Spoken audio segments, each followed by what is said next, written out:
well, I think it actually worked this week. Usually it's all screwed up on my end, and I don't know when it starts or stops. So, I think it's working. I think it's working. Oh God, I'm getting my shit together. Welcome to Any Last Words. I am your host, Joe, and I'm gonna let people kind of wait a second to jump on because it just started a minute ago. But can you see now why I don't do anything live? I know. Nothing live. Yeah, no, it's way too much of a pain in the ass.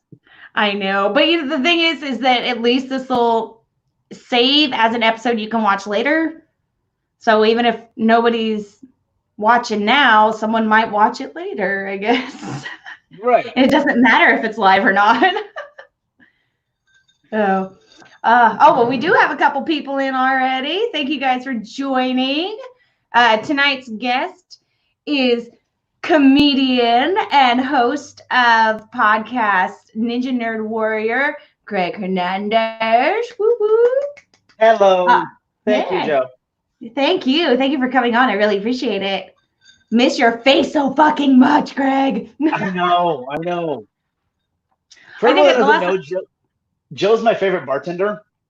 And so I used to hang out at the bar all the time, and we sit there and I used to sit there and get drunk, and we would talk shit together. It was awesome. Yeah, it was great. It would be like, I tell my customers, I'll be right back. Oh my God, Greg. That was so fucking great. Lauren says, hey, bitches. Hey, Lauren. What's up, Lauren? Thank you, Lauren. I miss Lauren, too. Jesus. I see her every week, but it's not the same. When you're not physically next to somebody, it's just not the same. So, I know. I miss like not talking to you and having a drunk tell me war stories of a fucking war he wasn't in. Oh my Lord, that guy. I won't say his name, even though I know he would probably never watch, and if he did, he would quickly forget. But still, it's like, oh my God, that guy is insane.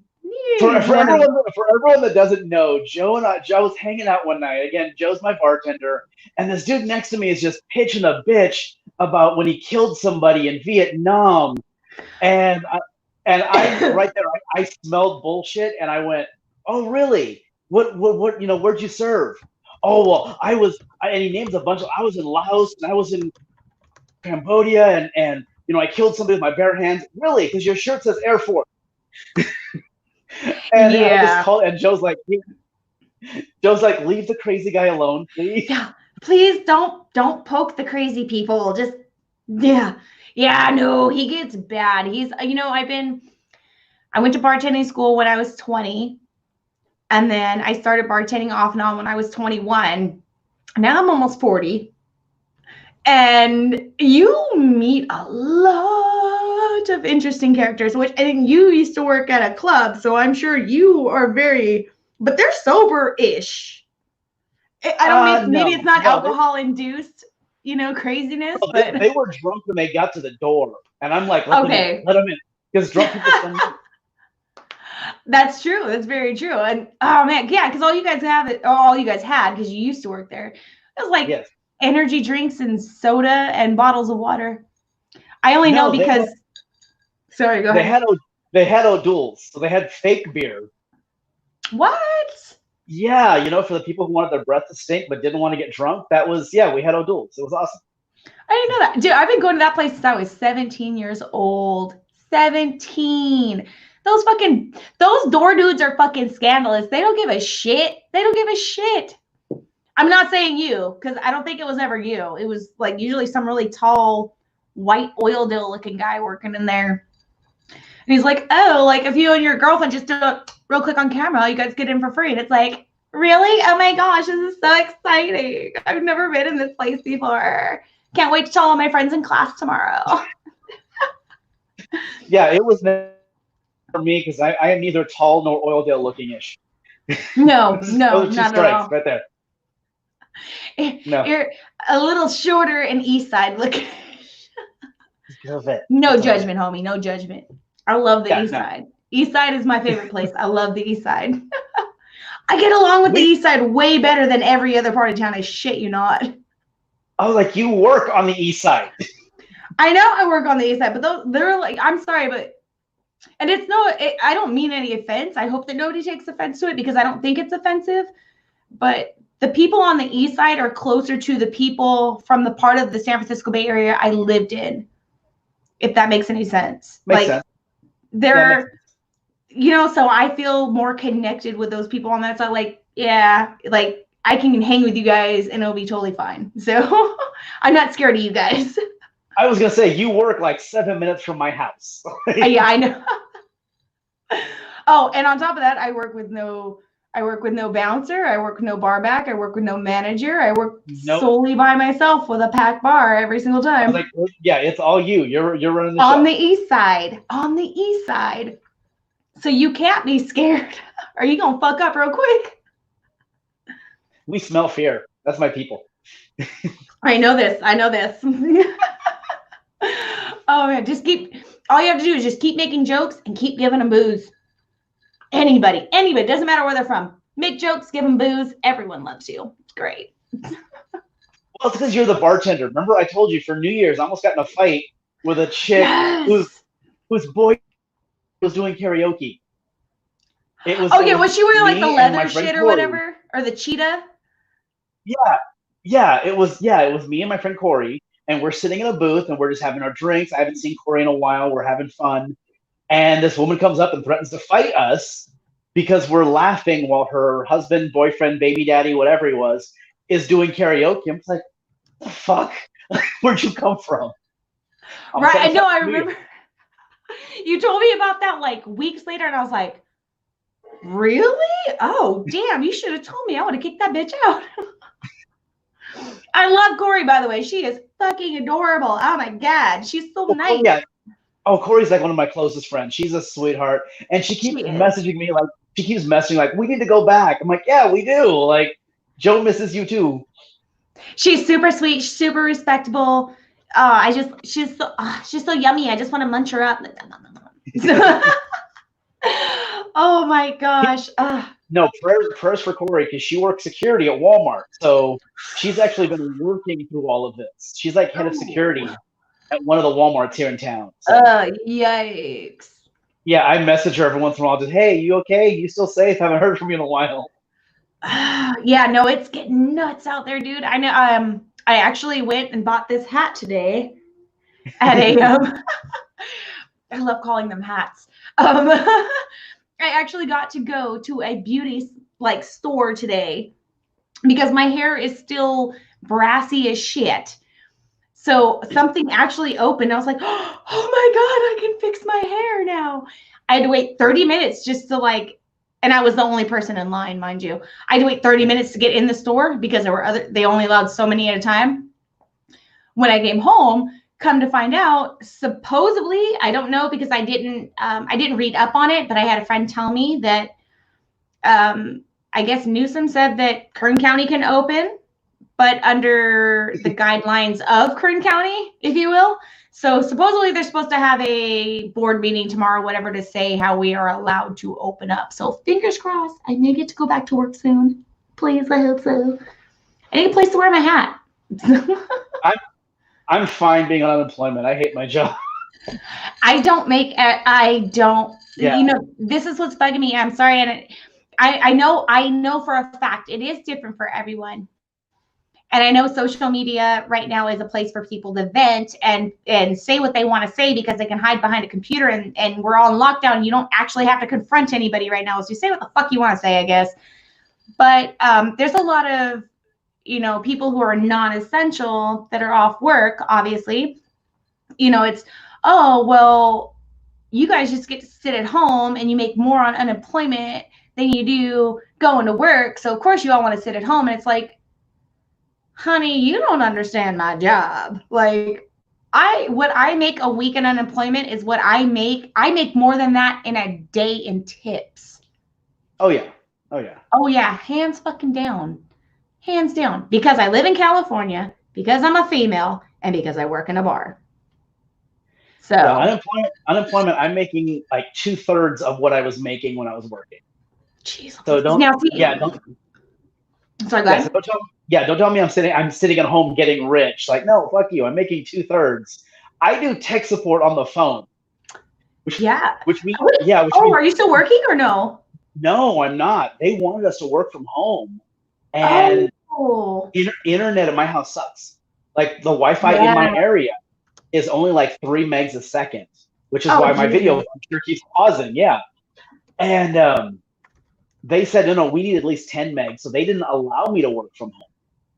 They told me I was disqualified. Yeah, so I could have still been. I was not able to work from home. And so, yeah, this whole like, well, you guys are sitting at home getting rich. Fuck you. I'm making like 2/3 of what I was making. And I'm the one that you call up when you forget your the password on your iPhone. Dumb shit. That's I'm the guy you talk to. Right? Stop talking shit. I'm the guy that helps you get connected to fucking the rest of the world. So fuck food. It's all about communication. That's all I'm saying.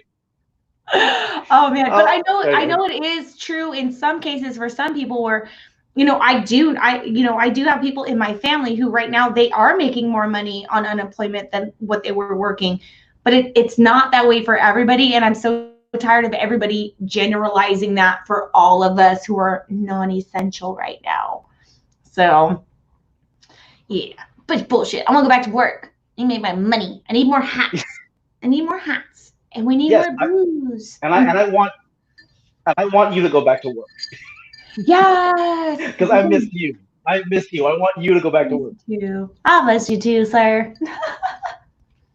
Speaking of hats, when California reopened, I'm taking you to Nigel's in Hollywood. Nigel's it's a warehouse of special effects, makeup, wigs, like all the prosthetics. It's fucking great. I used to date this chick who did special effects makeup, and I know the warehouse. It's called Nigel's. It's in Hollywood. It's like 10 minutes from Universal Studios. Oh no shit. So it's like 90 minutes from here. So when everything opens up, I will take you to Nigel's and just watch you go off like a kid in a candy store. I'm gonna have to save my money. I can't wait to go back to work so I can start saving money again. I had so much money. That is the one thing I will say is that about my job is super thankful for is that I did make really well money, enough to have in savings to get me by until one of us got unemployment, because it took so long to get unemployment for either because the whole system screwed up. But that's what I'm thankful for, is that my job was able to help me sustain until I was able to get unemployment. And then literally by the time I was out of cash, unemployment kicked in. I was like, oh, thank you, Jeebus. Thank you, Jeebus. Thank you. Thank you. Definitely. Definitely. You will love Nigel. I mean, it's all this like horror movie makeup, special effects, aesthetics. It is awesome. I got to take you. I don't know. How have I not taken you down there yet? I know, right? Shit, I got a movie to finish, man. I had to make my own props. I'd rather go buy that shit if I can. That's a lot of work. I want to do that. Hell yeah. You said it's down by Universal Studios? Yeah, it's like 10 minutes. The place is called Nigel's. I don't exactly remember the address, but I mean, I can Google that. But yeah, it's seriously like 10 minutes from. It's like you drive down the 101, you get off on. Oh God, I can drive Universal Studios in my head right now, but I can't think of the off ramp you get off. It's the off ramp before that. Oh, it's before Valencia, right? Oh no, it's way after Valencia. After Valencia, okay. Because Universal Studios is the I-5 to the 178 to the 101. Okay. And then not 178, 78, something like that. Yeah, I know how to get to Universal Studios, but it's like the off ramp right before, and then from there it's Yeah, I love Universal Studios so much. I've been there like a million times, and I just want to keep going the rest of my life. It'd be so nice. I used to spend so much time at City Walk. There's this comic shop, this comic book place, which is like my heaven, called Things from Another World, inside of City Walk. And I was there so often. One of the cashiers, this cute little redhead, would give me Of course. This is me. Yeah. Yeah, Greg's a sucker for redheads. So if you're a cute little redhead, you need to shoot some photos or whatever and send him his way, and he'll be like, "Oh, hey, darling, how you doing?" some of the stupidest things I've done have been for redheads. It's not gonna lie. Yeah. I don't get it. I don't get it. They're rare and exotic, I guess. I mean, I guess I can understand that. It's like a car, Yeah. you know? It's like having a Exactly. Ferrari. Not everything is a Ferrari. But there was this cute little redhead named Darcy. I remember her name. Her name was Darcy. And I was at City Walk so much, she would give me the employee discount. Nice. She's like, hey, what's up, stranger? It's like when you go to the bar and you get the employee discount. Even though there's no employee discount. I explained to her like 4 times. I'm like, I don't work here. And she goes, oh, okay. And she still gave me the discount. She's like, whatever, man. So, yeah, I miss Darcy. I miss Darcy. Oh, well, shit, I miss Darcy, too, because we could have went to Universal Studios and tore some shit up. Exactly, yeah. Oh, I miss your face, Greg. I miss so many people right now. Have you been, excuse me. Speaking of missing people and being constricted and all that, have you been able to do any comedy shows lately, or? We haven't done shit because I mean, comedy is based on bars, and the bars have all been shut down. Like, I mean, Tumblr's gone. Rocket Trap's gone permanently. Mm-hmm. They sold it. You know, Barmageddon. I love Barmageddon up until Larry, but they've been shut down. So, like a lot of the comics are doing these Zoom shows. What is Zoom? And I'm still trying to catch up on what the fuck Twitter is right now, dude. Like, what the fuck? Zoom is a video conferencing. So picture you, me, Lauren, Frankie, Miguel, all in different boxes on the screen. Like this. Like exactly like this. It's basically video conferencing. So that's what Zoom is. How you get it started, I have no idea because I don't have that many friends. So I don't need a Zoom account really. Okay. But yeah, that's basically what Zoom is. And a lot of comics are doing Zoom shows. Yeah, and I'm just like, A, I'm not that tech savvy. I could not do a Zoom show. And B, I don't want to just be sitting here to my phone just doing stand-up with no reaction. Like, right. There's no there's nothing to go off if they're like kind of bombing or if they're really like, oh hey, that was a good joke, keep going kind of deal, right? Yeah, because I've written some stuff that's killer in my head, and then you do it in front of a crowd, and the crowd just looks at you like, you're stupid. You know, and that's pretty much how you know, oh, never use that joke again. Okay. Maybe do a joke of the day or something. Like, or you know what I mean? Just do like make your little story, you know, because comedians have little stories that like lead up to a punchline and a joke. Just maybe do one of those a day or something. See how that works. I've been like on Facebook, I've been doing my Corona Apocalypse quarantine journal day 1. Every day, yeah. Day 57. It's up to day 59 now, and I'm sitting there going like, I didn't plan on this going past day 5. Right? I figured, you know, I figured after like a week, I'd be out of shit. Dude, you're the only reason why I've known how many days I've been in fucking quarantine. Jesus. I mean, I know what date I stopped working, but as far as how many days I've been off, I have no clue unless I read the quarantine day, 158.3. Like, it's like, I'm ahead of Greg. Oh, you don't even know though. I'm so OCD. I realized like I skipped a few days and then I had to go back and edit to make sure the numbers were in order. I love it. For some reason, I skipped from day 21 to day 26, and I went, "No, what the fuck? Hold on, no, how'd that happen?"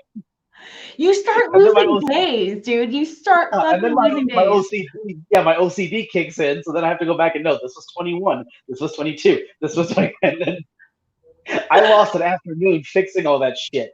Oh my gosh. Real quick, I want to say hi to Jesse and Richard who've joined us. And Richard also says the bars in Texas open on the 22nd, but only 25% capacity. Not sure how it will affect comedy clubs. I love comedy clubs. I love them so much. Well, my boyfriend and I, when I first started working at the the bar we know I work at, a few years back, he was working for himself. So, I mean, like his time was whenever. And I always had Thursdays off. And I had Thursday nights and then Friday days. I only had to work Friday nights and then Saturday nights normally. So I was like, perfect. I have tons of time to go do whatever I want on Thursday nights. And this was before Girls Born Gin. And we used to drive from here in Bakersfield to Ventura to go to the Ventura Harbor Comedy Club every Thursday night to go watch whatever. I mean, we've seen Tom Green, Blake Clark, who was a Joe Dirt. You like seeing how I was naked? Like, he's hilarious. Oh yeah, Blake Clark goes back to like the 80s. I remember watching him like in the late 80s. He was great. And he's been on a lot of shows, and he's just hilarious. And it was great because when he stands up there and he talks to you, like kind of before his little before his act goes on, he gives you a little bit about himself, which I really like, because as much as I am very like timid, well, a lot of people are like, you're such a social butterfly. It's like, y'all don't understand. I have so much fucking anxiety. I'm scared of people. I mean, I'm very curious of people. That's why I keep talking, but I'm scared of people. But that's what I liked about his deal, is that he let you know some background about himself. Like he was actually in the military and all, like in Georgia and all kinds of stuff. And he had like a status and everything. It was like, what? I really like that about his performance that he puts on, is he gives you a little bit about his background and himself before he starts the show.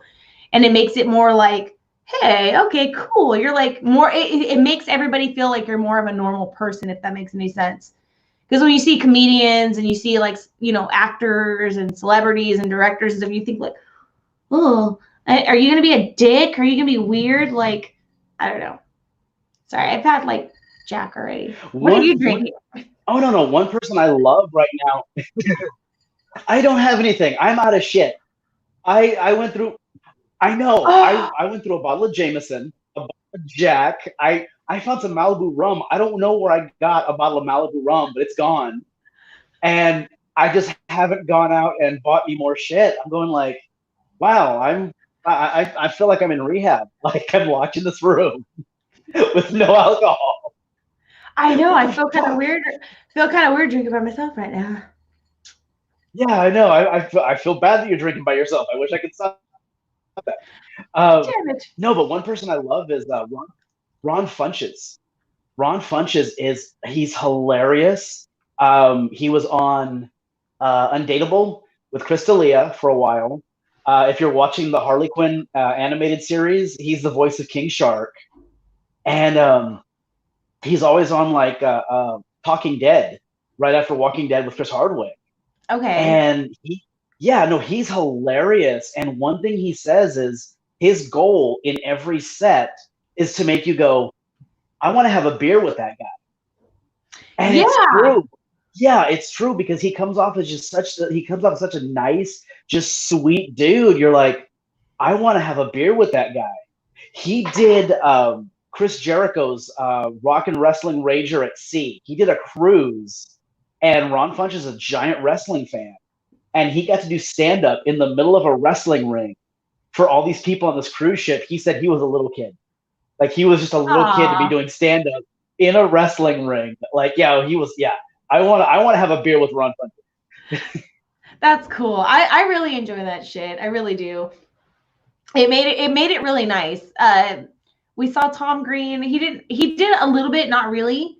He just kind of like went into his shit. And then people in the back were being assholes, and we're like, are you fucking serious right now? Like, I really hate that. I hate when people sit there and they start screaming and being hecklers and just being rude and stuff. It's like, it makes me mad, because like, dude, cut them some fucking slack, dude. Why do you have to be an asshole? They're up here. They may not even be comfortable up here doing what they're doing, but they still want to do what they're doing. And you're being a dick, and you're interrupting the show, and you're being rude, and you're making it, unpleasant for everybody here. And you're just embarrassing yourself on top of it. Please stop. But then it's great when the comedians turn around and shut them down real quick. It's like, okay. Here's a lesson. Don't heckle a comedian.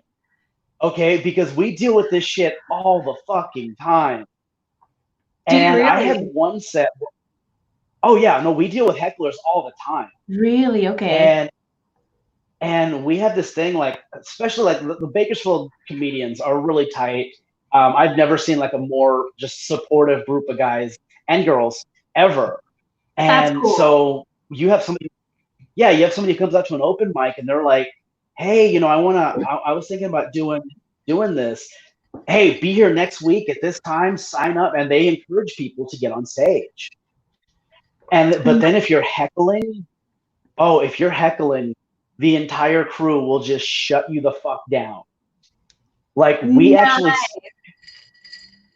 yeah, the comics stick together because we've had people heckle, and you have 18 comics who start chanting, "Get on stage, get on stage," and we will either chant until this guy shuts the fuck up, because it's always guys. It's 90% always drunk dudes, Really? or until they leave. And we did it one time where this guy, he kept heckling through like 3 or 4 comics, and finally we just get on stage, get on stage. And this guy's like, "I got this." Put a microphone in his hand. This motherfucker ran out of shit in 38 seconds. It was fantastic. He's just 38 seconds in. He's just, I guess I'm done. And then he hands the microphone off, and you see him just walk out of the room. Oh, And we never saw him again. Like, don't fucking oh. heckle a comic. I had one set where I was dying. I had a set where I'm just dying a horrible death. And then I mentioned something about strip clubs, because I have a ton of strip club material. Oh, that shit is always And great. Even at work, that shit is always great. oh yeah, and I have a ton of strip club material. And you have this chick from the back who just decides to yell, "That's so sexist." And I'm like, what part is sexist? The fact that I worked at a club? The fact No, that you would exploit women? because you're a male, And I, because you have a penis and you're talking about it. That makes it sexist. right. Yeah, Shit. and so I just, yeah, oh no, I shredded her. I mean, I started calling her Gloria Allred, and I was just like, I'm sorry, did you work there? I didn't mean to step on your paycheck. I haven't worked there since I got fired. And like shutting down the heckler was actually funnier than anything I wrote for that set. Oh shit. So Nice. so I just ended with, "Hey, thanks a lot, and next time, shut your cock washer. Thank you. Good night." I'm like, Cockwash. I love it. That's great. Oh my gosh. Oh, we have a couple of comments, by the way. Jesse says, I love to hear how comedians encounter hecklers. Richard says, I don't understand why someone would pay to go to a show and be an asshole and ruin it. Hecklers are why there needs to be snipers in clubs. Or squirt guns. okay, so It would be fun to go report somebody. here's why. Well, here's why people heckle. Here's why. Because they're drinking. That's always the number one factor. They're drinking, and they're having such a good time, and they're laughing, so they think, "Hey, that's not so hard. I can do that, but I'm not leaving this seat right here." And they decide. Yeah, they decide they're going to be funnier than the person who's on stage. That's right. why they do it. Oh man, I've been to the is it the Comedy Store, or the Comedy Store, the Improv in Brea? Oh, I the went to go Improv see Christopher store. Titus. No Yeah, I went to the Improv in Brea. Yes, I've seen Titus live twice. He's hilarious. Yeah, Titus I remember his great. show when I was a kid. Yeah, and dude, he's putting old episodes of his show on YouTube right now. Like the show only ran 3 seasons, but he's putting the old episodes up. Yeah, the Christopher and Titus he said show? he's gonna put. Yeah, those episodes are up on Yay! Just look up Christopher Titus TV. That's his YouTube channel. Putting up like 1 episode a day until he runs out of episodes, because the thing only ran seasons. That's smart. It'll go for But a minute. I've seen him twice. Yeah, I've seen him twice. And when in the Improv in Brea, they run a video before the comic starts. And the whole theme of the video is shut the fuck up. Don't heckle. And you have all these comics talk about shut the fuck up. We're paid to do this. You shut the fuck up. And the greatest one is Brad Williams, who, if you guys don't know, Brad Williams is a little person. I love Brad Williams says, hey, yeah, and Brad Williams says, just so you know, you will never be funnier than a midget with a microphone. And it is, I fucking died. Oh my God. When I heard that, I'm like, yeah, that's true. Like, I am not funnier than a midget with a microphone. I'm almost a midget myself, but no, I'm not funnier. You're not. Oh my gosh, that's funny. Oh man. No, I do. I hate hecklers to death. And when we the only time I actually really got to witness a heckler kind of deal is with Tom Green. Because we saw like dozens and dozens of comedians, and I think really the only one that got it was Tom Green, and he was really good. He shut that shit down real quick. He really did. Because there was I'm that person, like, even though I'm in kind of like me, and my boyfriend had never been to a comedy show before me, keep in mind, I like to sit in the front. Like, I want to be at the edge of the stage because I know, like, if something funny happens, they may call on you, you know, and like make a joke about it. And I don't care if people talk shit about me. I talk shit about myself. I think it's fucking hilarious. Like, there's always something about somebody you can point out and make a joke about, and it's great. Everybody can laugh at, you know what I mean? But my boyfriend's always scared. He's like, no, I don't want to sit in the front. I don't want to be called on or anything. I was like, oh, we're not special. They're not going to call on us. And we sat in the front, and there was a whole big ass table behind us. And it was like a birthday party or something. And there was already a drink minimum that you had to have when you sat at the table, which is fine. I understand. But they like obviously came in past the drink minimum and then ordered the drink minimum and then kept going past the drink minimum because they were fucking smashed by the time he got on the show because he was the headliner. So he came on last. So they were just loud by the time he came on. And I want to say maybe about 5 or 10 minutes on, you just hear this chant from this fucking table behind us. Daddy, would you like some sausage? Daddy, would you like some sausage? Over and over and over again. And he's like, hey, yeah, I get it. It's fucking Daddy, would you like some fucking sausage? Oh, yeah, fucking sausage is great. Like, he just kind of went on with it and then just made it a joke. And then he said some other shit that kind of made them stop real quick.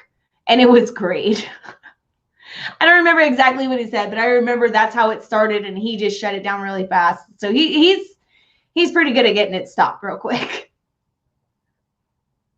Sometimes it's fun to talk to the people in the crowd. Sometimes you end up.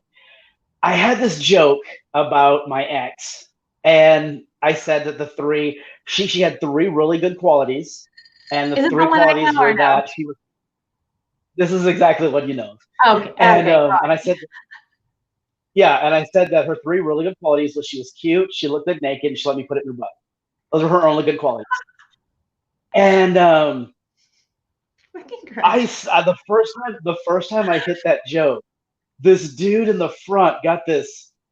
I can't even describe the look, like this look of utter fucking glee when I said put it in her butt.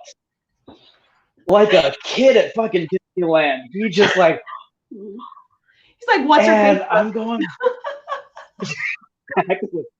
And I like, sir, you lit up way too much for the anal sex joke. You were a sick fuck, and I dig that. And I fucking high-fived him in front of everybody. Oh, so sometimes talking to the crowd pays off. Sometimes it's just like, oh, fuck, what did I start? God damn it. Well, if you guys are interested in seeing more of this hilarious man that I have next to me, you guys should check out his podcast called Ninja Nerd Warrior. It's on Spotify. What else is it on, Greg? It's on anywhere you get your favorite podcast from. I am on Spotify, Apple Podcasts. I'm on Google Podcasts. Anywhere you get your favorite podcasts, you can find my show. I have a show that's going to get posted tomorrow called "Fuck Robert Pattinson," because if he plays Batman, Oh, like oh, I'm don't. that's it, Mm, right? yeah, yeah, Okay, yeah. And you know what? I'm pissed even more that it was like it came out at first as, oh, Robert Pattinson may play the new Batman, and then everybody's like, no, no, that's fucked up. And then it was like, no, it was just a rumor. It was just a rumor. Then it just popped up like, oh no, for sure, he's Robert. He's gonna play fucking Batman. He's like all this grungy looking shit, and it just looks fucking weird. And I'm just like, are you serious? Don't fuck up my favorite superhero, please, please, please don't, please. I have I have actor friends who are like, no, he's a really good actor. You don't know, he's a really good actor. And I went, okay, all right, I'll give it the benefit of the doubt because That's I thought Heath Ledger's fine. Joker was stupid. Oh no, his Yeah, besides Jack I thought he Nicholson's, oh my god, yes. right, but that's what I thought. I'm like, no, Heath Ledger's gonna be a horrible Joker. And then I'm in the movie theater going, I was wrong. I apologize. And so I'm like, all right, I'll give Pattinson the benefit of the doubt, and we'll see how this goes. And then I hear that, oh well, and then I hear like, oh well, yeah, he refuses to work out and gain weight. I'm going, dude, that's what they did in that fucking Twilight shit. Because I'm sorry, when my ex-husband had teenage nieces that lived with us for a little while, and they were all into that Twilight. And so I watched them because, you know, it's like, hey girls, let's go to the movies, or, you know, let's go to Redbox and we'll rent it. I'll sit and watch it with you. It was the same shit then, because I remember I actually worked at Kaiser for a little while. And so there's always those like People magazines and the Us magazines. You know, like the trendy, gossipy magazines are everywhere, all over the freaking waiting rooms and shit. So sometimes you grab them and you look through them because you got nothing else to do. And I remember reading that the guy that played the werewolf, the I don't know if he is Native American, but he played the Native American werewolf right, yeah, teenager. That I remember reading that like there was this big issue that the guys that played the werewolves had to work out. They had to physically look like that. Whereas Robert Pattinson had airbrush shit on. And they even showed like an airbrusher, like airbrushing his abs and shit on, and that he didn't have to work. I'm like, you're just fucking lazy, dude. You're fucking lazy. I don't know if I respect that in an actor. You're not dedicated enough. You're fucking lazy. De Niro has put on and yeah, De Niro has put on and either gained weight or lost weight for roles. Okay, Affleck. Oh, put was Jared like Leto. Holy shit. Yeah, Affleck put on like 30, 40 pounds to play Batman. Yeah. Okay, and he was talking about Pattinson was talking about, well, if you train for a role, you're part of the problem. Like I don't remember seeing James Dean all jacked up. Motherfucker, James Dean was in 3 movies and then wrapped his car around a tree. Like, shut the fuck up.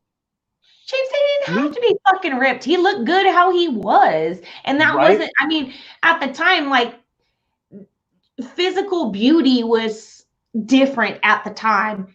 I mean, yeah, dudes had to be like upside down triangle shape, more or less, with little tiny shorty Speedos, whatever.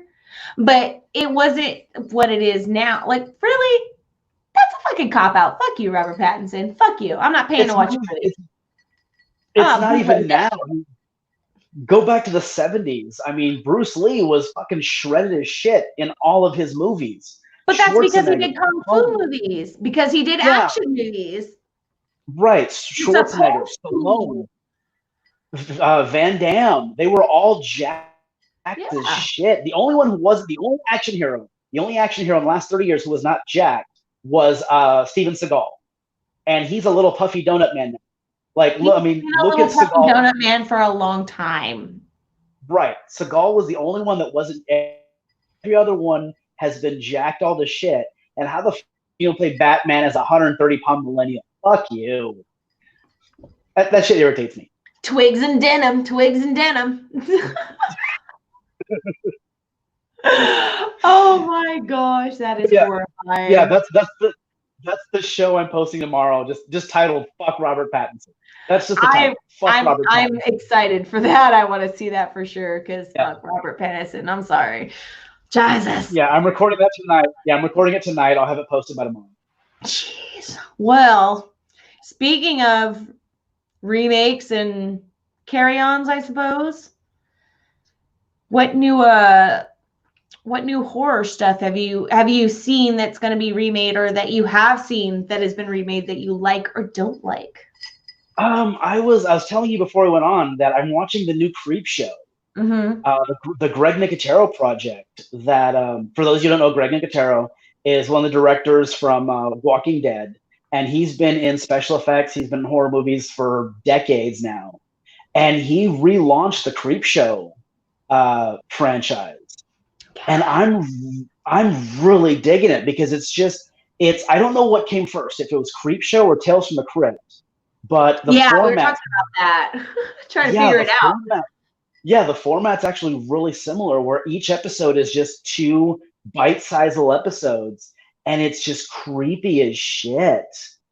Oh. The last episode I saw had DJ Qualls, who everyone knows from DJ Qualls plays this like guy in LA. He's divorced. He's living in this shithole apartment, and he just finds a finger. He just finds his finger on the sidewalk. Mm-hmm. And he takes the finger home. I don't know why you would take a finger home, but he takes the finger home, puts it in his fridge, and the next day the finger has grown into a hand. And then a week later it's grown into an arm.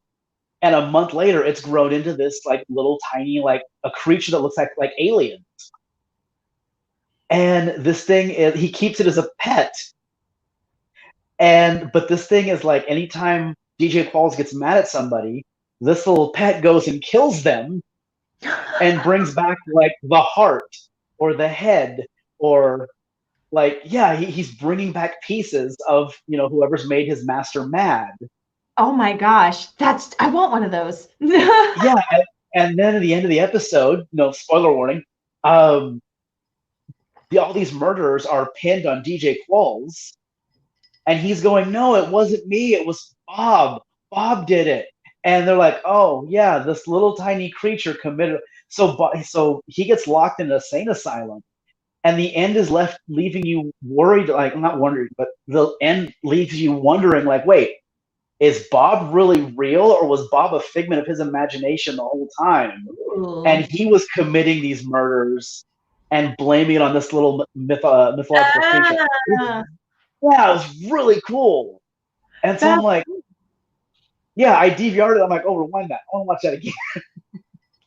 I haven't seen them yet. I've got so much shit on my list right now that I'm trying to catch up with, because I was so busy before the quarantine, lockdown, whatever you want to call it. I was so busy before that it was like I can pick up on something here and there. And now that I've had more time, I'm looking at the whole list. I'm like, oh, I should get started soon. Like, there's so much shit I've not seen. Because I didn't have time to go to the movies before all this stuff. Like, I was working so much and had so many things going on. I didn't have time to go to the movies. Like, you and I, like, I think we set it up like 2 or 3 times to go to the movies and like do a movie review or some shit. What's actually kind of surprised me was, did you see they did a remake of Fantasy Island? Yes. Oh, I wanted to see that. That was like last year, wasn't it? Or the very beginning of this year? Yeah, it's on demand right now. Oh, it must not have been that good then, unless it's because of this. But usually when shit comes out quick, it's because it wasn't that good. Well, or if the credits are before the movie starts, it's usually not that good. That's my theory. Those are my 2 theories. If it comes out quick, or if all the credits are before the movie starts, it's gonna be a shit movie. Just saying. I remember the original Fantasy Island. I remember that TV show, and when I heard they were remaking, I'm like, oh, you cannot remake that. Right? And I went, who the fuck is redoing Fantasy Island? And then I hear it's Blumhouse, and I went, oh, it wasn't Lionsgate. No, this is getting done as a horror movie. And then I saw the trailer, and it's got Maggie Q in it, who I love from Nikita. Maggie Q is a bad. She's a Yes, bad bitch. Yeah, she's a bad bitch. she Like is. Maggie Q, she's an ass kicker. And Hmm. so, and I haven't seen her. I haven't seen her in anything since Nikita. I know. And It's then, been a long ass time. I see this trailer for the movie, and I went, "Oh wait," because they're talking about, oh, what's your fantasy? And one of them says, "Oh, well, to confront my old high school bully." And then you see somebody like strung up on a rack, and I'm like, "What the fuck?" What Hold did we on. just go to? Yeah, and then somebody talks about, my husband died, and then they fucking brought the husband. I'm like, what the fuck? Hold on. So now I want to watch that. I want to see, like, you Ooh, took you took something from my childhood and made it all twisted and fucked up, and I dig that. ooh, that kind And of now I reminds. want to. I don't remember if it was. Oh shit. I want to say it was Tales from the Crypt. That kind of like you bring your husband back from the dead. And it's like I want to say it was Tales from the Crypt where they're on that island and it was like the wife killed the husband and the mistress and they're like it might have been like a Haitian voodoo kind of episode or something. Oh my god, it was forever ago. But they come back at the end and they're all zombified and they're like beating on the glass. They're like, let us in. And that was the end of the episode. But they I came don't remember back. that.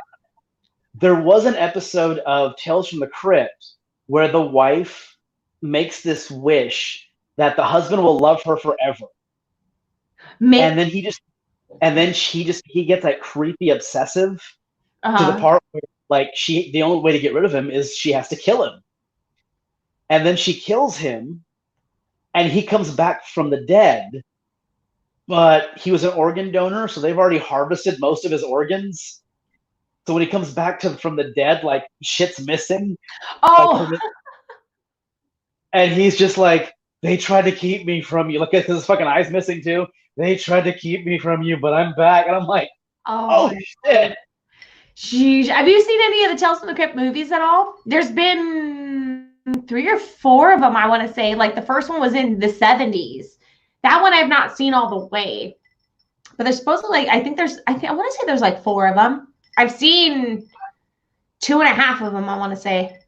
I know Tales from the Crypt did Bordello of Blood with Yeah. Dennis Miller. And I Yeah. went, yeah, and I went, who the fuck puts Dennis Miller in a horror movie? Yeah, exactly. Because it's fucking loudmouth. I'm gonna say what the fuck I want to say, and it's gonna be hilarious when I say it. Dennis Miller, who, holy shit, I haven't heard from that guy in a long time, or about that guy in a long time. Because he used to have like Dennis Miller Live, his little show that it was on Showtime or HBO or something like that. It was on HBO. I remember that. Mm-hmm. I remember they brought him in to do Monday Night Football, and I went, this dude has never shown an interest in sports ever, and you're putting him on Monday Night Football, but all right. And That might then be I think something I he's was got, like, bad and refused to watch. yeah, and then he was like, he had his own radio show for a bit, and Mm-hmm. I've seen him pop in on different, like, comedians podcasts here and there, but I mean, the guy's still around. He's super right wing Okay. conservative now, but yeah, but he's still around. Okay. Huh. Did you ever see the Demon Knight? Did you ever see that one with Billy Zane and Jada Pinkett Smith? I have vague recollections of that one, like I might have. That one There's was like this. great. Only because I used to have a There's like super big crush on Billy Zane. He's pretty. somebody. Oh my god. Oh no, Billy Zane's a good looking dude. I'm not gonna He lie. is. He is. Yeah, but there was this. Um, Somebody posted, it was on Facebook. This Facebook group I follow. It's for Marvel and DC fans, Mm-hmm. and we're talking about Lex Luthor. And somebody put up a picture of Billy Zane. I don't know if he really had his head shaved or if it was photoshopped. But I went, "There's your Lex Luthor right there." I think honestly, and it's not to, I mean, I don't know 100% fact, but from things that I have read, and it's no disrespect for him because he's hot as fuck with a bald head. I don't give a fuck who you are. He's hot as shit with a bald head. But supposedly he's bald, like all on top. And so he wears like hats, if you will. And that's fine because he looks amazing with hair too, but He looks damn good, bald. Like, I'm not even tripping on that. Like, he's been my crush since You, I was a little girl. but you take the arrogant, just Oh, he's got elitist piece, that. right? He does. You take that arrogant elitist Billy Zane from Titanic and just make him Yeah. a little bit more evil. That's Mhm. your Lex Luthor right there. That is perfect. Ooh, I love that. Yes. Oh, I love that. I love that a lot. Oh, Yeah, Billy. I told somebody I was like, I never considered Billy Zane for Lex Luthor. Now I can't unsee it. I just can't. Yeah, I can too. Oh my God, Billy Zane, if you were out there, number one, you're hot as fuck. Number two, you need to be Lex Luthor, Daddy. Get it, get it, get it. Let's do this. Oh Lord. You've Oh already man. done you've already done fucking what? Oh God, who was the guy who? Oh my God, the guy who played Zuckerberg, Eisenberg, Oh yeah. Jesse Eisen. Oh yeah, Oh Jesse my God, Eisenberg. Yeah, that's his name. Jesse Eisenberg played Lex Luthor, and I want to stab myself in the face. I'm just like, are you fucking kidding me? This is Yeah. fucking horrible. I should pass it. Jeez Louise. But so you've never seen Demon Knight, or you don't think you've seen Demon Knight? I have this horror movie like blackout, like most of my junior high and high school years, where everything I saw before, like elementary and junior high, it all runs together. So Okay. I might have seen it, and it's just like running together with something else, I and I want to might need to read it. Okay, I want to say, just in case anything sounds familiar to you, spoiler alert from 20, 30 fucking years ago, but whatever.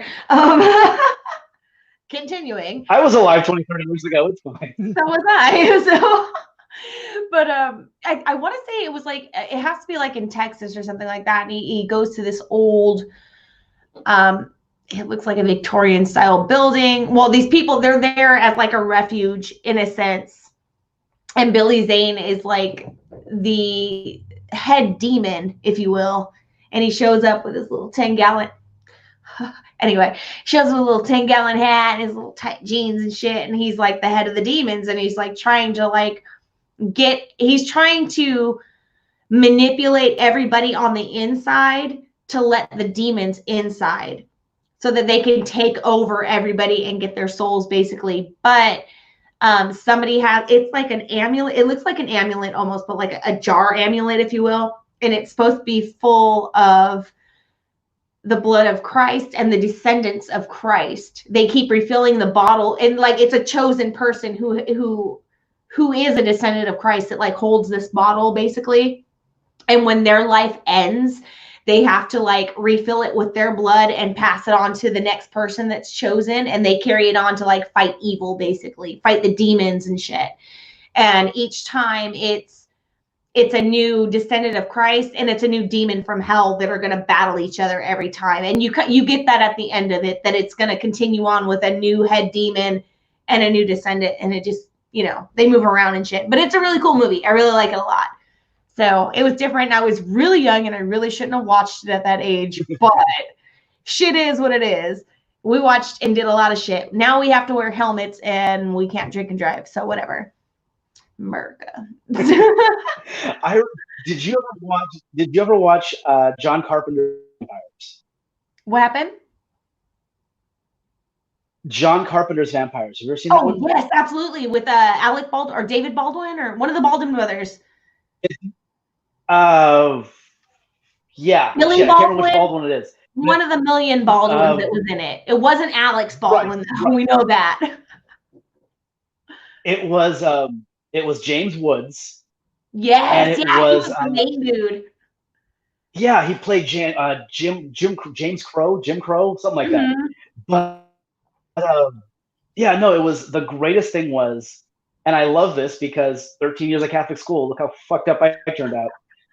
But the church actually tracked vampire activity, and the church had this special task force that they sent out to hunt vampires, because they didn't want everyone in the world to know that there's potential like life after death, or potential like living forever, because if you can live forever, you don't have to listen to the church anymore.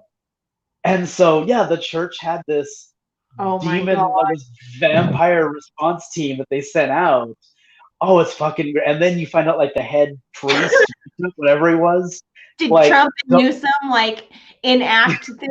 And are they funding it? Is there going to be an app for it so that if you've come in contact with a vampire, you can report it, we can trace it back? yeah, that's exactly what happened. Sorry, go ahead. But no, that's actually I would say probably my favorite vampire movie is John Carpenter's Vampires because well, You don't like From Dusk Till Dawn? You don't like Interview with the Vampire? oh, are we going there? You didn't like Vampire from We're gonna Brooklyn? go there. Okay, you liked it. Oh, I did like Vampire from Brooklyn. I'm not even fucking lie. Eddie Murphy was the shit in that movie. Oh my God. Oh my God. Wait, get everything. Once, oh my God, I can't fucking think of it. Just talk. No, you want to talk about Interview with the Vampire. I posted it yesterday and you liked it. They're redoing the Vampire Chronicles on AMC. Yes. I Anne Rice, read yes. one Anne Rice novel. It was really long. I read it when I was working security, so it was easier to read at that time. But I was like, oh my Lord, this woman is very graphic in these books. I'm not saying I hate it, but I was like, I never read a book that was, not to say that it was like that bad, but I mean, at the time, I was in my early 20s and I was like, oh my God, this is a pretty graphic book. I mean, there's in different ways it was graphic, not just violently graphic. Like in different ways, it's pretty graphic. Oh yeah, no, it goes into the whole relationship with Louis Lestat, and yeah, because I've read Interview with the Vampire, I've read The Vampire Lestat, which I heard. The only reason I read that book is because I heard it was Interview with the Vampire from Lestat's point of view, and I went, dude, that'd be great to hear. This, the story. Let's hear what the other guy had to say, because we've all had those arguments with people where they make up some shit and then you're like, no, that's not what happened. This would have been perfect. So I read that one, and then I read Queen of the Damned, and I love that movie. I miss Aaliyah. She was great in that movie. Damn. And that's exactly why Anne Rice hated those movies. She absolutely hated those movies because there was so much left out from the book. Oh, I'm sure. But that's how it is with every novel. I mean, even Stephen King, so much gets left out because you can't possibly fit every detail into an hour and a half to 2 hour movie. It's just impossible. You would have to continue it. And how many people are going to want to risk trying to make multiple movies? Like, they don't know how the first one's going to fucking do. So. And Anne Rice was pissed because Interview with the Vampire was chopped all to hell.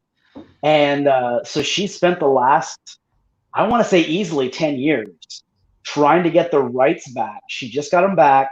She spent the last 2 or 3 years shopping them around to different networks. And she wanted to turn the whole, not just Interview with the Vampire, but the entire Vampire Chronicles into a TV show. And so she's finally done AMC, because AMC is becoming an awesome horror movie network. I know, but I would AMC rather is actually her shit. I think would be more suitable on like Showtime or HBO. You know what I'm saying? Like, as much, I'm not just violence, but I mean the sexuality in it and the detail for it. I think that would be more suitable. Like, I think it would be more appreciative in HBO or Showtime. Not that I'm like, hey, I want to see people humping all the time, but just some of it, there's a purpose for it. So I don't know. AMC, if you run shit late enough at night, the shit they get away with is unfucking believable. Have they South Parked it? A lot of them. Oh yeah. Like, what show was it? There was one show on AMC. They ran it like 11 o'clock at night, and I'm going like, oh, titties.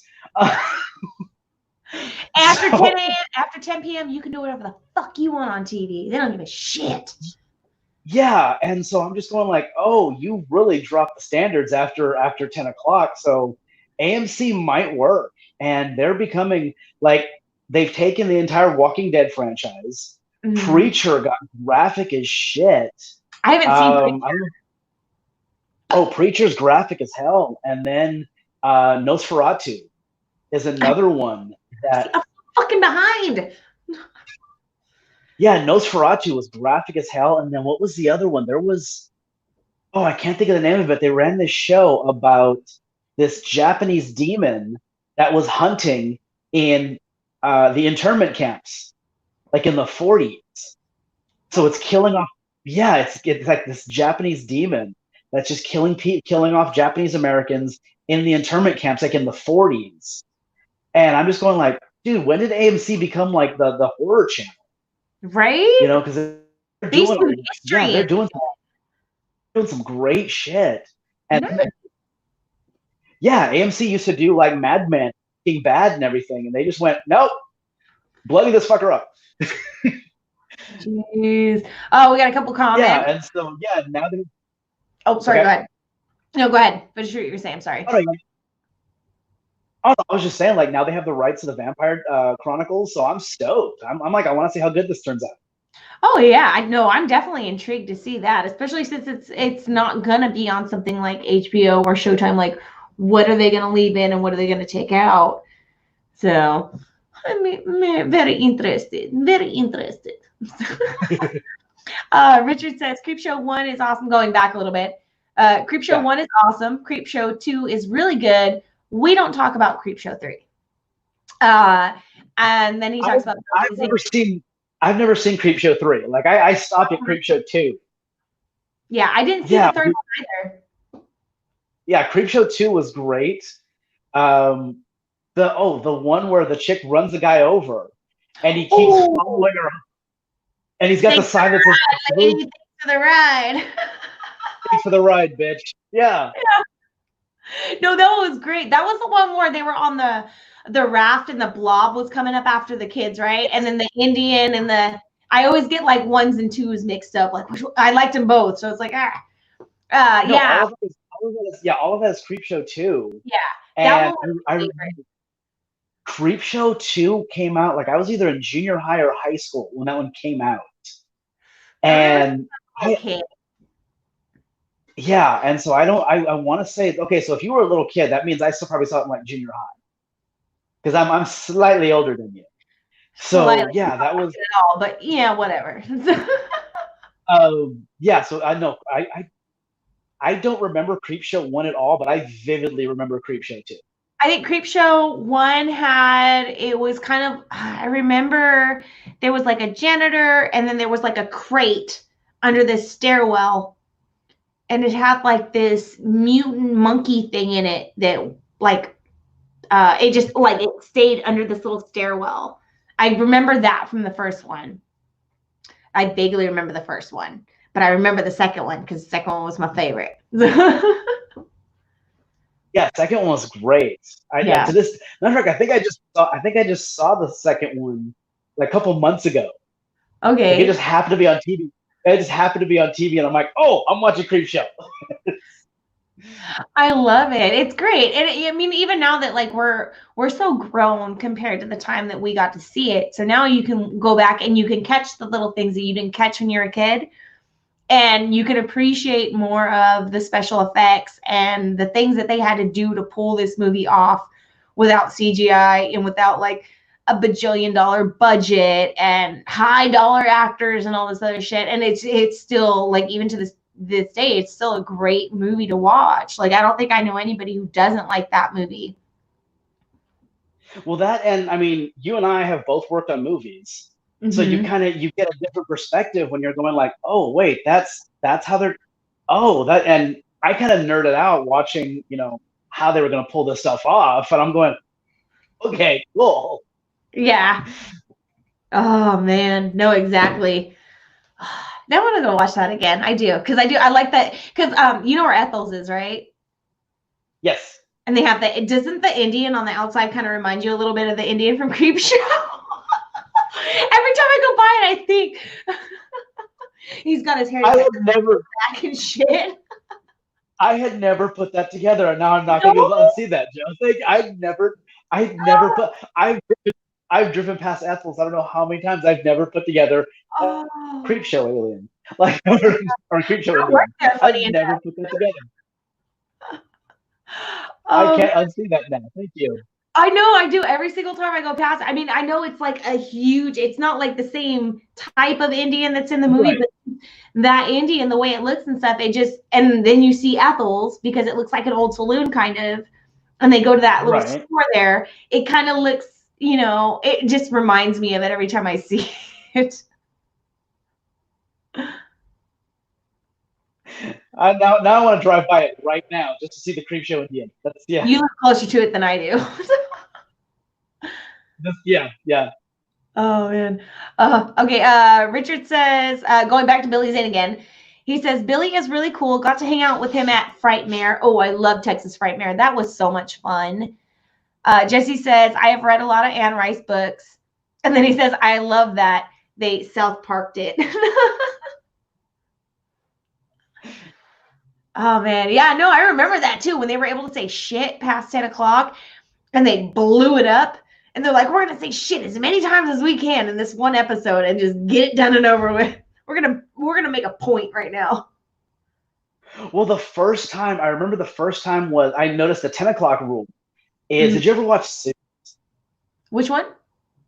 Suits? It was a show on USA. It was a show on USA about lawyers and from New York. And okay, really good show. I'm a huge fan of good writing. Okay. And like it doesn't matter the genre. If the show's really well written, I'm on board. Okay. And but I noticed like in the later seasons, it only ran like 5 seasons. Like starting from season 3 on, you were allowed one shit and one fuck per episode. Really? And, that doesn't count. yeah, because the show went on at 10 o'clock. Okay. So you were allowed one shit and one fuck. And the first time I heard like the main characters say bullshit, I'm like I heard my fourth grade teacher say fuck. It was just like, oh, I'm gonna tell. I know, and now like, I watch like Bob's Burger, and that shit comes on at like 8 o'clock at night, and they say ass. They say all kinds of stuff. I mean, they don't say shit, but they're like at the notches right below it, where you even couldn't say it when we were kids. yeah, and I think that's part of it is like you start to hear like shit and fuck on TV, and now I'm 8 years old again, going, I'm telling you said a bad word. I know it is. Oh man, the world is crazy now. This is nothing like when we were kids. Now I understand what my parents say when they're like, "Oh, when I was your age." And there was. Did you ever watch From Dusk Till Dawn, the series? You know what? I saw a few of them, and I honestly didn't really care for it too much. I loved because I love Quentin Tarantino. Holy shit, I love Quentin Tarantino movies. And that was an amazing movie. I remember the second one, the Hangman's Daughter or something like that came out. It just wasn't the same for me. Like it was just like that was it. I liked that one. The series was great because all of the first season was the movie. So all of the first season was that From Dusk Till Dawn, the first movie. Mm-hmm. And they did a really good job. Like, I'm very hit and miss with Tarantino. Okay. Because the first movie, the first From Dusk Till Dawn movie was split. Like Tarantino directed the first half, Robert Rodriguez directed the second half. Yeah. And I made this joke. Like I've always made this Tarantino has a foot fetish joke. Because if you watch all of his movies, he'll zoom in on people's feet for no fucking reason whatsoever. Yes. And I'm going like, dude, this guy's got a foot fetish. And then you remember From Dusk Till Dawn, that scene where Selma Hayek puts her foot in his mouth. Yeah. And then pours the vodka, down her leg into his mouth. Yeah. Yeah. And I'm going like, it was tequila. Tequila, okay. It was a giant bottle of tequila. Yeah. Because they were in Mexico. She had this thing. She's like,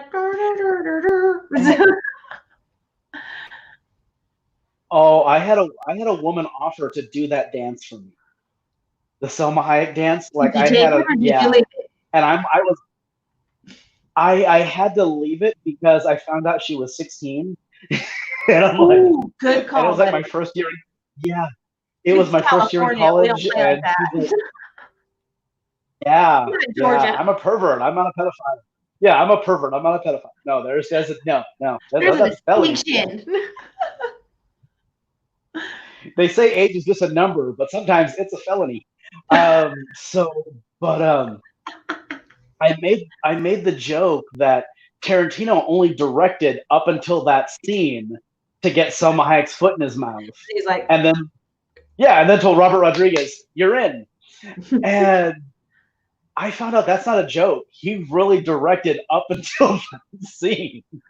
oh my God. I'm sitting there going like, I was joking this whole time. I didn't know that was true. Uh, So yeah, he just directed up until the Selma Hayek foot in his mouth scene, and then he tagged out and let Robert Rodriguez finish the movie. Robert Rodriguez But is a good director too.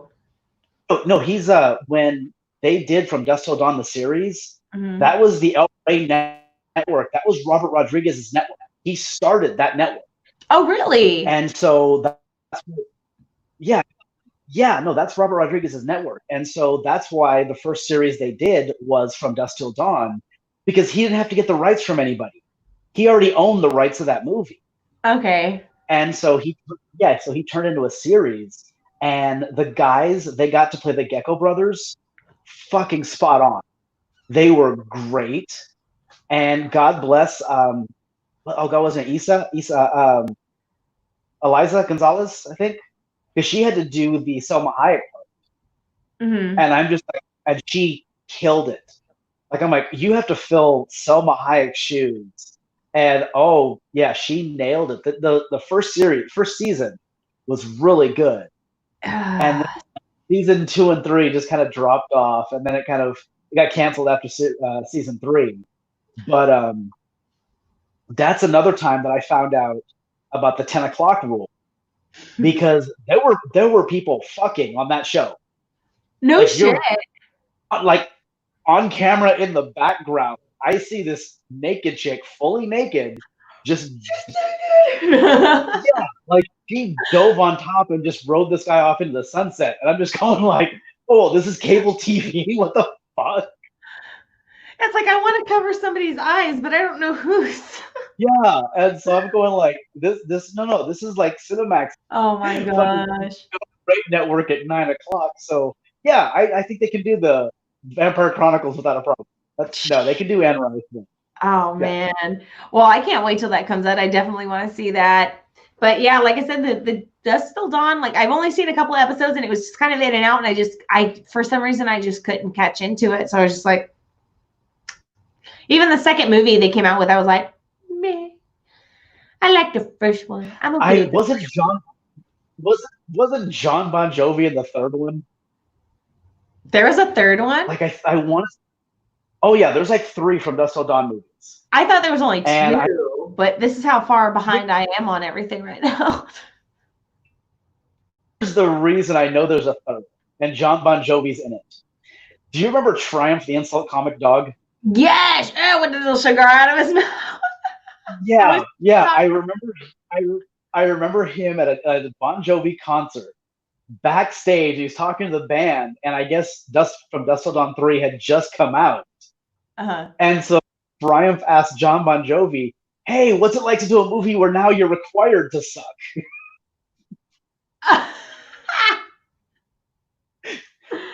Oh to gosh. this day, that's the only reason I know there's a third movie. It's the only reason.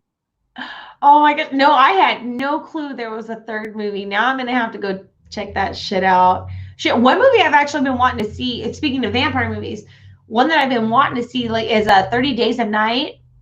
Remember it had Josh Hartnett and they're all in Alaska? And it's like when they're in there, when it's like dark for like 30 days, like that's when all the vampires come out to feed on everybody and they're trying to like fight them off and shit. I actually thought that was a pretty good setup for a movie.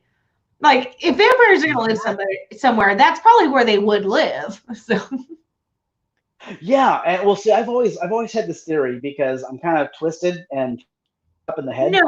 and I've always thought, yeah, me. I've always thought if you were a vampire, like you couldn't go anywhere near small towns. You would have to hunt in larger areas. You'd have to be in New York or LA, where if somebody disappears, No one would nobody notice. would notice. Yeah, you can't hunt in Taft. That would never work. Like it wouldn't fucking work. No. You know, it's 38 people per town. Somebody's gonna notice if Dave goes missing, you know? Yeah. So yeah, That's so why we that's should that's the have a shit I've lawnmower. yeah, see? So yeah, like 30 days of night, you go somewhere where hey, you have free run of the place for 30 days. Fuck yeah. Yeah, no, that would be perfect. That's why I like that movie, is because if you were gonna be a vampire, or well, at least if I was gonna be a vampire, that's probably where I'd live most of my time. Even though I don't fucking like being butt ass cold, that's probably where I go survive that for a little while. Maybe that's my summer home. I go stay there and get a little amped up, refresh a little bit, and then go somewhere else for a little while. Well, see, that movie made vampires scary again. Yeah, it Because did. vampires haven't been scary for a long fucking time. Yeah. You know, It's like, oh, I mean, sunlight, kill them, easy. Meh. Got nothing else. Wait till yeah, the sun comes up. It's like, not in Alaska, motherfucker. You got 29 more days. yeah. So, I mean, speaking of Anne Rice, like that movie was not like vampires were not scary until they got to Paris. Like those ones in Paris were creepy as shit. Savages. Fuck. Yeah, and then I think Twilight killed vampires and werewolves for a long. My theory is that's why zombies got so big, was because Twilight killed off vampires and werewolves. Because Like it's you couldn't not take supposed to sparkle. That's why. It's supposed to have finesse, not sparkle. So, yeah, you couldn't after Twilight, you couldn't take vampires and werewolves seriously. So they're like, oh, what else we got? Zombies. And then fucking zombies were everywhere, yeah. and I kind of feel like that's why Walking Dead got so big. I kind of feel like even Zombieland was a really good zombie movie. Yeah. Actually, it was pretty funny. Yeah. Yeah, I mean, you had 28. What was it? 28 days later, and then you had Oh, I 28 weeks later. love that. Oh, they're supposed to do it 28 months later too, and I don't know what happened with that. There's supposed to be a third one. Yeah, and then World War Z. Like that's why zombies got huge, was because Twilight killed vampires. Yeah. And I have a problem because Jacob was not a fucking werewolf. Jacob was a skinwalker. Werewolves cannot come out during the day. That was a fucking skinwalker. That is true. That was another reason that movie pissed me off. I watched the first one. I watched the first Twilight because I lost a bet, and I watched the first one and I went, seriously, this is some bullshit. This is the fucking vampire baseball scene. I almost pissed myself. Was funny as shit. I vaguely, like I said, I had little girls in my home, preteens and early teenagers in my home, so we watched them. And shamelessly, I will say, because I do enjoy reading more than I like watching stuff, but it sucks because I barely have time to watch stuff anymore, so I really don't have time to read. But I actually had a job where I was able to read for a while, and I read all the books, and the books are way better than the movie. It kind of goes back to how we were saying earlier, how like you can't possibly fit every detail into a movie or it would just go on. There's so much shit in the books that make like the movie go, oh, you did glitter this up in the movie. Because in the book, Robert Pattinson's character is super controlling, super manipulative. All like he's a harsher character in the book than he is in the movie. The movie, it feels like they fluffed it up a little bit more for the preteens, even though they're preteen books. But yeah, like it did kill it. But I think if they would have stuck more with how he was in the book, I think it would have been better. I think it would have been appreciated more a little bit by people who are like, I don't want fucking sparkly ass vampires. Like I want the rougher, meaner vampire that we're all pretty much used to. But yeah, they fucked it up. Yeah, it was. Well, you had to like preteens weren't going to go watch that movie if he was all controlling. Yeah, but not half. I don't know how many kids read the book, but apparently it was so popular they turned it into the movie. And I guess maybe for the kids who didn't read it, maybe it was good for them. But I think if any kid with like any common sense who read a book like that at that, because it's not that it was like a super easy read, like a third grader can get through it. But I mean, it was put together thoughtfully and it was very nicely put together. And you did have to think about things. And that's what I liked about it. I was like, I never read a fucking preteen book before. What the fuck is this shit? But it was almost kind of like up there with a Harley Quinn novel that like an older lady would read, but a little, a little tamer for the girls because we're not supposed to know what that stuff is at that age. But no, I mean, but again, Twilight just killed vampires. Yeah. Because did you ever watch Daybreakers? Yes. Ooh. Daybreakers is it's underrated as shit because it came out at the same time as Twilight. Mm-hmm. And everyone just went, oh fuck, another vampire movie. No, but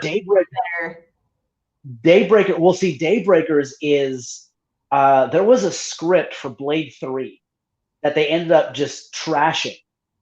I thought that there is 3 Blades. Yeah, that's what I thought. The original script, the original script was supposed to be this post-apocalyptic world where the vampires have won. Yeah. And oh God, who was it? New Line Cinema said, nope, fuck this. And they trashed it and they rewrote it. Well, somebody took that original script and turned it into Daybreakers. Because that's how, that was what Blade 3 was supposed to be. And so when they made Daybreakers and the vampires have won, they've taken over, they run everything. Yeah, it was a genius plot. Like, we're gonna weren't they like harvesting blood or something like that? And you had to go to like the banks to get more blood or some shit like that. Yeah, because but I'm trying to remember like actual details of it. I want to say the movie was set like 20 years from now. So it was set like 2000. Yeah, it was set like 2040, 2050. Mm-hmm. And vampires have won. And we basically we're an endangered species. Mm-hmm. And my favorite was the Starbucks that served like fucking venti blood cappuccino. Yes. That was my favorite part of the fucking movie. Can I get a double shot of O negative, please? It was great, but it was the world was just so fucking bleak. Yeah. But that movie it's creepy as shit. But again, underrated because fucking nobody took vampires seriously anymore. Yeah. Everyone's going like, oh, what? These vampires, does the whole world sparkle now because they won? I'm like, oh my gosh. Richard says one of them is called Texas Blood Money. It starts with Bruce Campbell in an elevator. I think we're talking about Creepshow. Creepshow? Is that what we're talking about? No, from Dusk Till Dawn. Oh, okay. Like I said, I didn't see all those. And then he says, I think, and then Troy, hey Troy, look at Troy, says, hey, Troy. 50 Shades. Troy says 50 Shades of Twilight. That's Anne Rice. It's 50 Shades of Twilight. So. No. The 50 Shades of Grey movie started off as a fucking Twilight fan fiction. Oh, I didn't see them. That's where that shit came from. I kid you not. Somebody went, what if Bella and fucking Edward were grown up and Edward was a billionaire, and it fucking started out as fan fiction? Are you for real? I'm not making that up. That's where that shit really came from. Oh, 50 Shades of Grey is fucking Twilight fan fiction. I had no fucking clue. Yes. Still probably not going to see it, but it's like, what? Oh yeah, no, I'm never seeing it. One of the things that I will brag about to the day I die is I've never watched 1 second of one 50 Shades movie fucking ever. Neither have I. I really have no interest. Like, that wasn't my thing. Like, I barely watched Magic Mike once. I'm not being prudy. I'm just saying, like. I know people, because the 50 Shades movie came out when I was working at the club, and I used to have waitresses all the time that would be like, Greg, are you afraid to take your girlfriend to see 50 Shades? I'm like, bitch, if a movie is better than actual sex, your sex life fucking sucks. Okay. Yeah. I love it. I love it. I've Oh never shit. read a book that made me come. I've never once read a book that made me come. Fuck you. Oh, Troy says the plot of Daybreakers is that a plague caused by an infected bat transformed the world's population into vampires. Say fucking what? How is like half of that happening right now? I just thought the same thing. I'm like, wait, infected bat? This sounds familiar. Hold A on. plague Fuck. caused by infected bats. Oh my god, we are fucking halfway to being vampires right now, Craig. Jesus. I like Yeah. garlic too much and daylight. The world, yeah. The world right now is a combination of Daybreakers and Idiocracy. Oh, I got that movie. I fucking love that movie. Water, you mean that thing that comes out of the toilet? Welcome to Walmart. If I had known, if you can get a hand job at Starbucks. My favorite thing, because I shit you not, this is one thing where I can never drive by it without thinking of it, is when the mom has her two kids and they're going to that Carl's Jr. kiosk thing and they're doing their little like scan barcode thing and it's like, you don't have enough food for your children. CPS is, I'm paraphrasing, CPS is Yeah. going to take your children. Your children are now owned by Carl's Jr. You're a neglectful mother. Have a great day or some shit like it was just so fucking mechanical. And it was just hilarious at the same time and kind of sad, especially now, like seeing how everything is. It's like, oh my god, I may not have enough barcode money for fucking French fries. I saw that movie because I want to say the movie came out like 2000 because Yeah. it's done by the same guy who did Beavis and Butthead. It's Mm-hmm. done by Mike Judge. Oh yeah, and And King of the Hill. yeah, and I Yeah. watched that and I thought that was one of the funniest movies I ever saw. And then 20 years later, I went, "Holy shit, that was a documentary." Like Yeah, we're living that now. that's a Where if real you horror movie right there. That's a real horror yeah, movie. we now live in a world where if you sound smart, you're the enemy. Like remember when Luke Wilson showed up and he's like he sounds all smart like a The fag. doctor. It's like, why are you talking all effity to me or whatever? I don't want to say because I don't Yeah, understand. But it was yeah. just not my lines. I'm And repeating lines from a movie. But anyway. if I had known, I own a Brondo T-shirt. I have a shirt that says Brondo. Dude, It has really? electrolyte. Yes, It's got electrolytes in it. I was walking by a Hot Topic and I'm like, "Is that a Brondo shirt?" Oh, that makes sense. And I walked to the Hot Topic and bought me a Brondo shirt. I'm like, "That's awesome." I thought it was funny when they take him to the hospital. He's like, stick this one in here, and this one up here, and this one in here, and this one down here. And he's like, oh, no, wait. And he like pulls them all. He's like, no, stick this one in here, and then this one in here. And he's like, really, dude? I just had these in all different places of my body, and now you want me to rearrange for those places in my body. Like, ew. I love what. Oh God, who was that? It was Justin Long. Was Yes, the Justin doctor. Long was yeah, Justin Long was the doctor. He's like, "Bro, your shit's all fucked up." Yeah, he's like, I don't fucking know. He's like untraceable. That's what he called them. Untraceable, unmarkable, unscannable. Yeah. Because he didn't have a thing. So, oh my god, this I gotta watch this video again because that's how it's gonna be. Oh, you're unscannable. You're unscannable, Greg. Oh my god. Call the cops. You gotta go to jail. Did you ever see Dark Angel? Okay, that was a TV show, wasn't it? With Angel, right? From Buffy? No, Dark Angel. No, Dark Angel was a TV show, but it was a James Cameron TV show. No, it was Dark Angel had Jessica Alba in it. And Oh, it yeah, was no, I don't like Jessica Alba. That's why I didn't watch yeah. it. Oh, it was a post-apocalyptic, like a terrorist had set off an EMP in the U.S., which down like all of our computers, all of our electronics, everything. And so, I mean, we were like a third world country, right?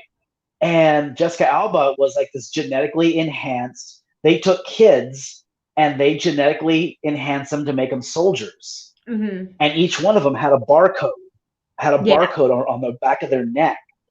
And for the longest time, I was going to get that barcode tattooed on my neck, just because I thought it'd be funny. Yeah, I was going to get a barcode, and then I see everyone with fucking barcodes. Like, it was ironic, and I went, oh, thank God I didn't get that fucking tattoo. Like getting the Pamela Anderson barbed wire from like the fucking mid-90s and shit. Or the tribal tattoos and stuff. Oh my gosh. Oh, Jesse says, I loved Dark Angel. Glad someone did. It only ran 2 seasons. I think I own both seasons on DVD. Okay. Yeah, no, I'm sorry. She's very pretty, but I'm just not a Jessica Alba fan. I'm just not. I don't know. There's something about her I don't like. That was like, I want to say that was her, because I've never Jessica. Yeah, I never heard of Jessica Alba before that show. Okay. Like, she was one of the ditzy chicks.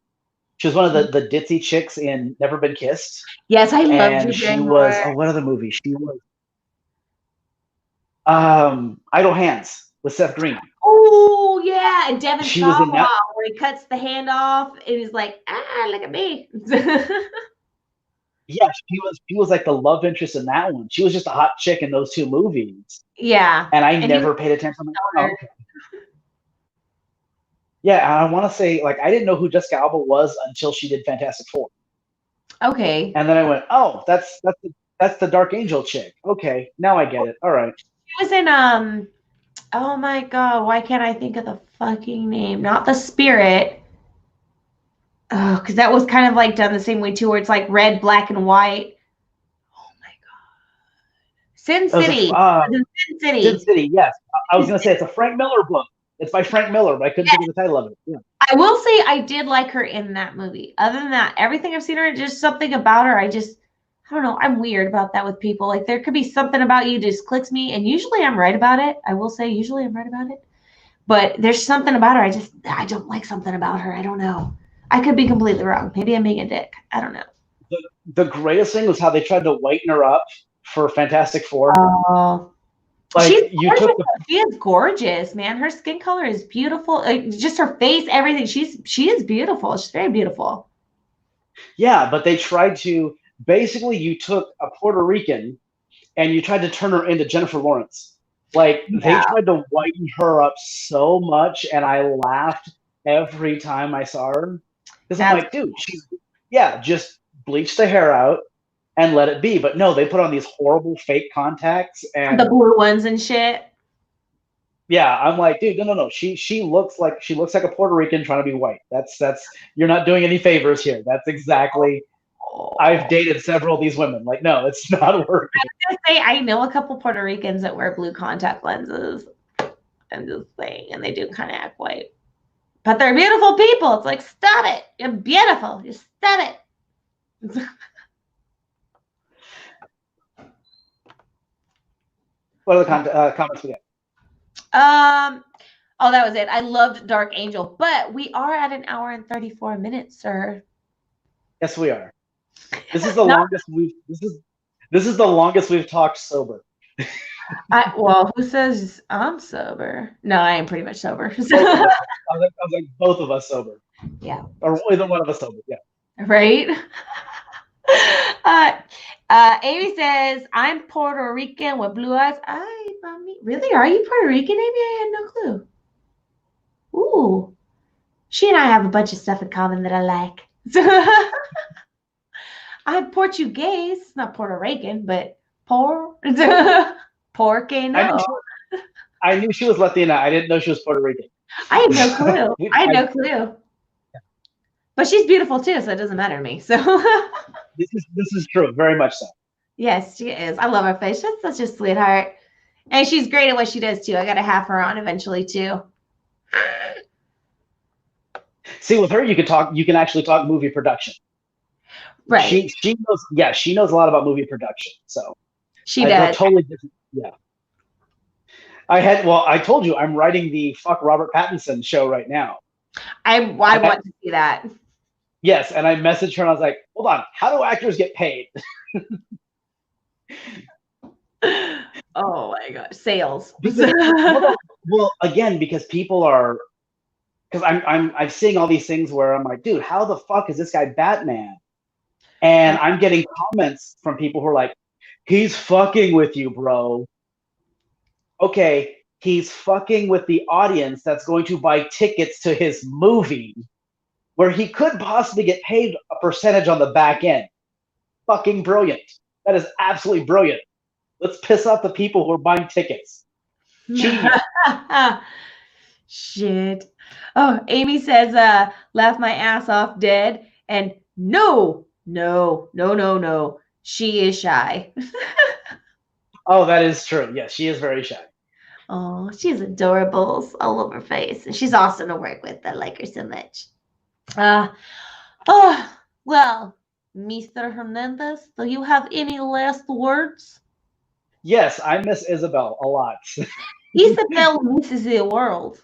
You know. When do we get some more Isabel movies?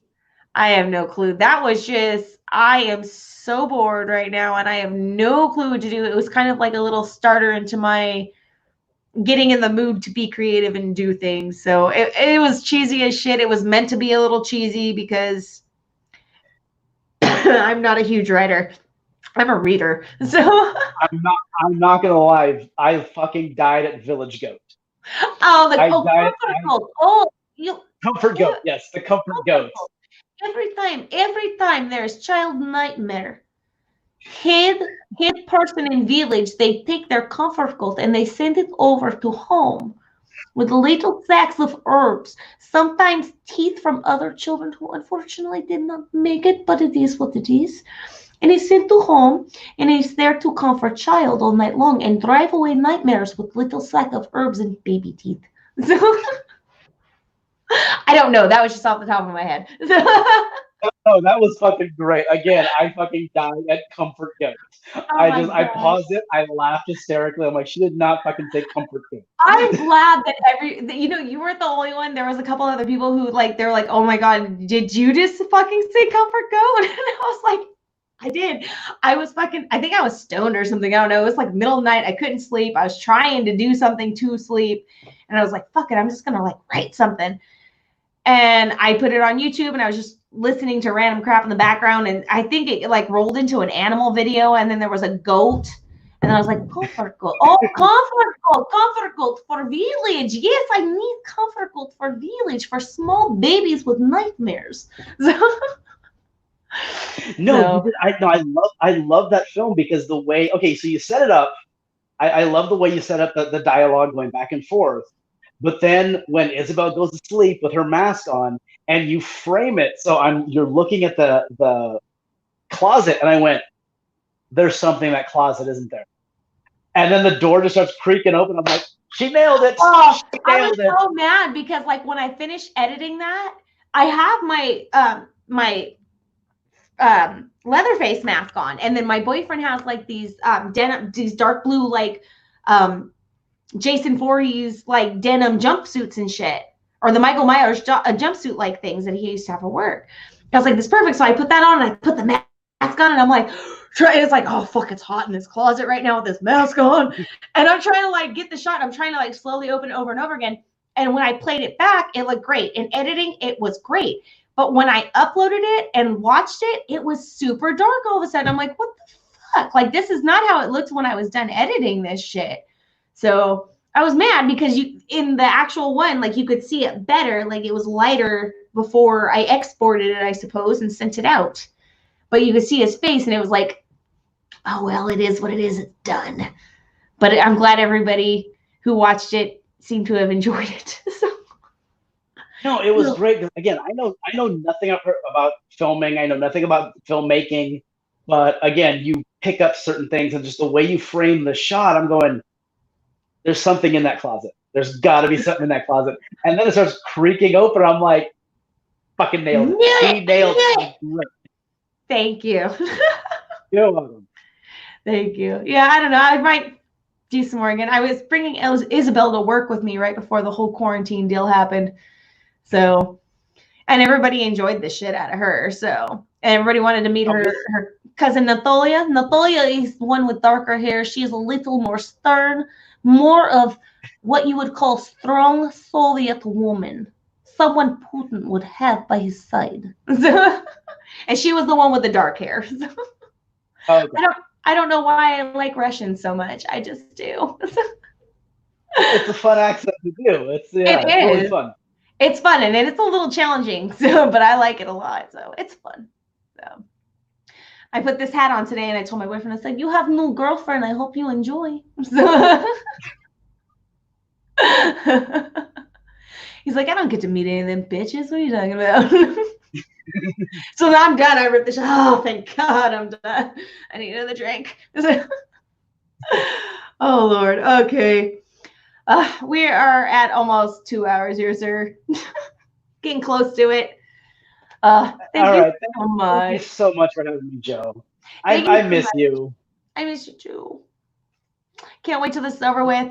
We all got to party. I can't imagine how the bars are going to be as soon as we all get to open again. I'm imagining it's going to be fucking fantastic. Let me know as soon as you're open again. I'm definitely going down there because I miss you.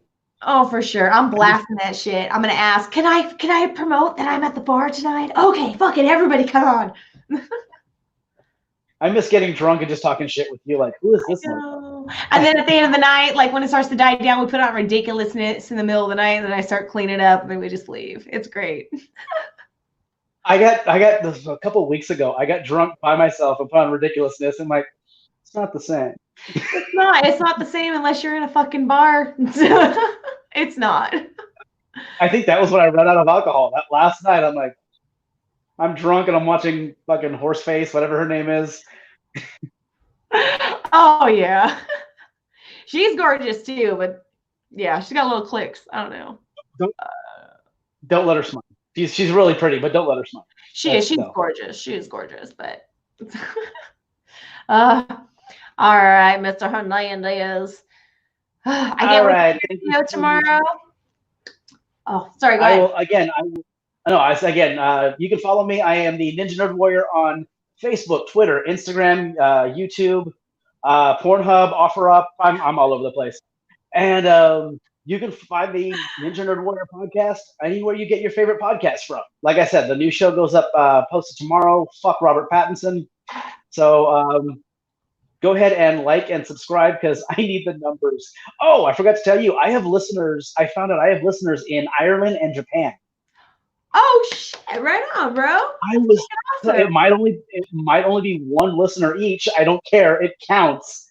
I have an international audience. I am so stoked about that. So I fucking love that. Yeah. So like and subscribe because I really need the numbers. Yes. Send me that link. Send me that link when it goes out. I'll put it on the page. So. All right. Thank you so much, Joe. Thank you, Greg. And thank you guys for joining us tonight. I will see you guys. Actually, Wednesday night, I'm going to have Jay Gavitt from the Corpse Paint Show. That's going to be joining me. So I hope I see you guys on Wednesday. And after that, too, because I have a ton of fucking really cool guests coming up. And I am super fucking excited about it. So thank you, guys. I will see you guys Wednesday night.